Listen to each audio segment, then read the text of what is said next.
আসসালামু আলাইকুম ভাই। ওয়ালাইকুম আসসালাম। ছোট ভাই কবে আসলা তুমি?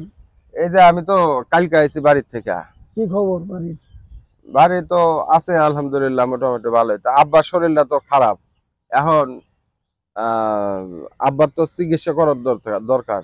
অবশ্যই আমি তো ধরেন যে মানে খাওয়া পড়ানোর যা খরচ খরচা আছে আমি তো আমার মতো করে চেষ্টা করতেছি ভাই। এখন তো আব্বার তো যে রোগ হয়েছে, এখন বড় ধরনের একটা কিডনির সমস্যা হয়ে গেছে। এখন আব্বার তো এখন তো চিকিৎসা করানোর দরকার, এখন তো টেহা লাগবো। তো এখন আপনার তো কিছু টাকা পয়সা দেওয়ার লাগবো। ওদের সবারই বলছো? না, ওদের সবারে বলি না, এখন বলবো আর কি। মানে ওদের সবাইরে তো বলা লাগবে, বুঝছেন না, যে এখন কেমনে কি করা যায়।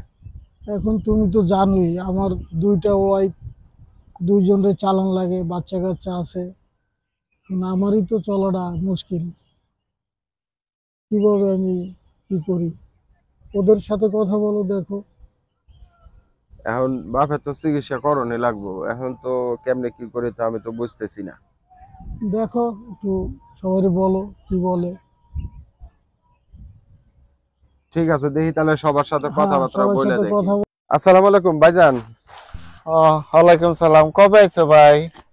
এই যে রাতের বেলা আইছি। তা আপনি ভালো আছেন নি? আছি আল্লাহর রহমতে ভালো, তেমন বেশি একটা ভালো নাই।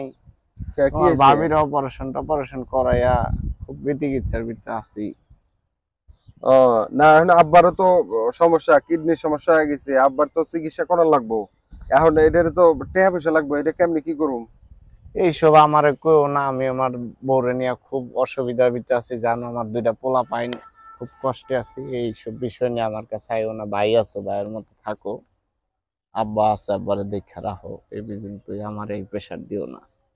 এখন তাহলে আব্বার চিকিৎসা করা লাগবো না? এইসবের লিগে আমার কাছে আইও না বাবা, ঠিক আছে? ওই আমি কইতে পারবো না, তোমারটা তুমি তোমার মতো। আসসালামু আলাইকুম ভাই। ওয়ালাইকুম আসসালাম। ভালো আছো নি?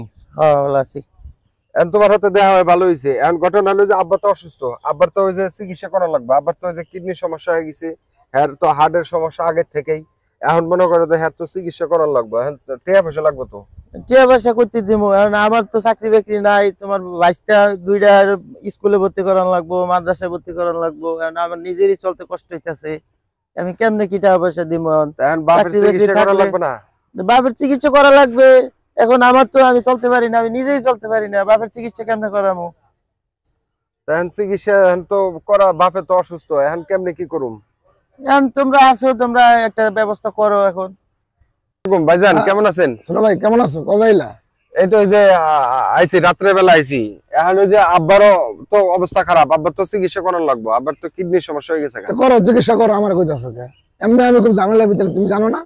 না, এখন চিকিৎসা আমি তো খাওয়াই পড়াই ঠিক আছে, কিন্তু এখন মনে করেন এত বড় চিকিৎসা, এত টাকা পয়সার বিষয় তার আমি একলা সামলাই, তার না তোমাদের কাছে আসলাম। না না, এগুলো আমার কাছে কইবা না ভাই, ঠিক আছে? ভাই আছে, ভাইয়ের মতো থাকো, ঠিক আছে? বাপের তুমি দেখতাছো দেও গা, এগুলো আমার কাছে কইবা না। আমি খুব ঝামেলার ভিতরে আছি, খুব কষ্টে আছি ভাই। এটা তো কোনো কথা হলো বাপ না ভাই, মাফ চাই, তোমার কাছে মাফ করো ভাই। আমি এগুলো এটা তো কোনো কথা হলো আল্লাহর না। রাস্তে মাফ করো ভাই, আল্লাহর রাস্তে মাফ করো। আমার কাছে টাকা পয়সা না, আমি খুব কষ্টের ভিতরে আছি ভাই।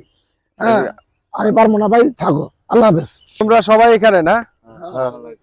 আচ্ছা শোনো, ঘটনা হলো যে তোমরা তো বাপের চিকিৎসা করবে না, টাকা পয়সা দিবা না। তোমাদের সাথে দেখা হয় ভালো হয়েছে। এখন বাপে তো মনে করো যে চিকিৎসা তো করার লাগবো। তোমরা যদি না দেখো তাহলে তো কিছু করার নাই, বেটার তো চিকিৎসা করার লাগবো। চিকিৎসার অভাব বেটা মরে দেবো না। তা এখন বাপে তো ডিসিশন নিছে এই জমিখানে বেচবো, ঠিক আছে? তা এখন ওই যে জমিখানে বেচবো, বেচে বাপের চিকিৎসা করার লাগবো। বাপ তো আর মেরে ফেলান দেবো না। তা এখন দেখি তাহলে ওই যে ওই মাতুব্বররা কইছি যে জায়গাটা বেচে টেচে বাপের চিকিৎসাটা করে।